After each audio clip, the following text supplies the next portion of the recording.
So I'm all for great builds, and when I find an especially strong one, I like to share it because I'm sure there's other players like me who want to have a nice, simple, powerful build. And let me tell you, this core warrior build slaps. It is strong, survivable, and honestly a blast to play.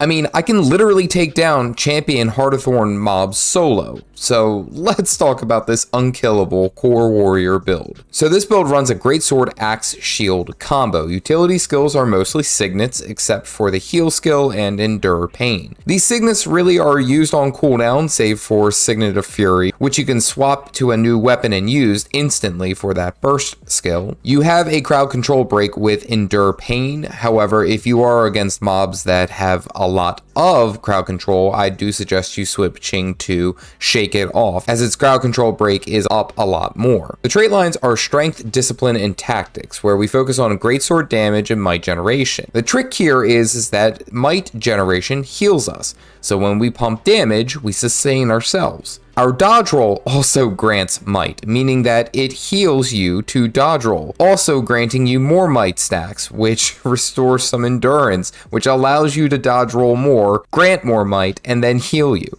literally feeding the system forward. Also, your burst skills regenerate some endurance, while the eviscerate ability using the axe generates might, which further helps push the system forward. I ran Marauders across the line with this build and found incredible success. Like seriously, it was straight up unfair. Marauders gear set does require the Heart of Thorns expansion, but those who don't have the Heart of Thorns expansion, you could run either Cavaliers or Knights for great success, or even Berserkers for more of an aggressive focus. Anyway, here's how you can play this build. The basic playstyle is to cycle through all the abilities of your weapon kits and utilize the greatsword when you need to deal some damage and kite away, and even the axe shield when you need to block or crowd control, or even do some great damage there. Because of the amount of might generation and the passive healing, you can essentially stay in combat indefinitely. When using the greatsword, your auto attacks and 100 blade abilities do the most damage, and if you pair it with a 3-stack of your burst skill, it deals incredible damage. The greatsword also has a ton of mobility when you need to move towards or away from an enemy. The axe shield combo is an offensive defensive focus, as you were to utilize the axe 3 from a distance when you need to kite,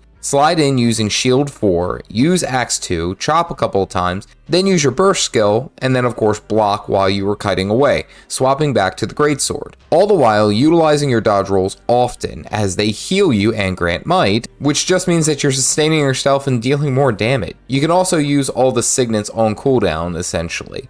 I recommend using Signet of Might when you are about to utilize one of your burst skills, as this just amps up all of your damage. Now, the mobs that you can take on vary from groups of small enemies to champion level mobs without much issue. Some of them become similar to Elden Ring bosses, where you have to dodge roll out of the way, learn the mechanics, and beat them down by outdamaging and outlasting them. Now, this is of course in a solo sense. In group open world content, you have quite a bit going for you, offensively and defensively. Not only that, Endure Pain, which breaks the crowd control, gives you a window where you take no damage. Now, of course, I will talk about the limitations of this build, and they are excessive crowd control or crazy high burst. This build has an emphasis on sustain, so if a mob can essentially delete you faster than you can heal yourself up, then you're gonna have a bad time. Or if there's a mob that can crowd control you and then just deal their normal damage, it will be the end of your warrior. The stun break we have doesn't have multiple charges, and 2 back-to-back crowd controls on a champion level mob can spell your downfall. Again, I will mention that if you are against a mob that has multiple crowd controls, I would suggest Shake It Off, as it does offer a bit of Condi Cleanse, which is nice, but we are looking for the extra stun breaks. Conditions, however, you really don't have to worry about with this build, as when you swap weapons, you cleanse, and your heal skill cleanses, making it